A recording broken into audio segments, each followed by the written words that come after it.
SC ST బడుగు బలహీన వర్గాల వారి మీద దాడులు జరుగుతుంటే, అన్యాయాలు జరుగుతుంటే, మన ఎస్సీ ఎస్టీ బడుగు బలహీన వర్గాల ప్రజల ఓట్ల మీద గెలిచినటువంటి ఎస్సీ ఎస్టీ వాళ్ళకు ఏదైనా ఇబ్బందులు జరిగితే మేమున్నామని హామీ ఇచ్చినటువంటి ఎస్సీ ఎస్టీ ఎమ్మెల్యేలు, ఎంపీలు, మంత్రులు ఏం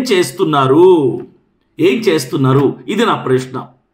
ఆధిపత్య కులాల వారికి అమ్ముడుపోతూ, వాళ్ళు వేసే భిక్షకి తల ఉంచుతూ, వీళ్ళ పదవులు ఎక్కడ పోతాయో, డబ్బులు వస్తున్నాయి దాచుకుందాం అని ఈరోజు మన ఎస్సీ ఎస్టీ బడుగు బలహీన వర్గాలకు మన నాయకులే అన్యాయం చేస్తుంటే, అందుకే ఏమంటున్నాను తెలుసా, మనకంటూ మన ఎస్సీ ఎస్టీ బడుగు బలహీన వర్గాలకు ఒక పార్టీ కావాలి, ఒక ఎమ్మెల్యే కావాలి, ఒక ఎంపీ కావాలి, ఒక మంత్రి కావాలి. మనకు సైనింగ్ అథారిటీలో మనకు అంటే ఒక నాయకుడు ఉండాలి.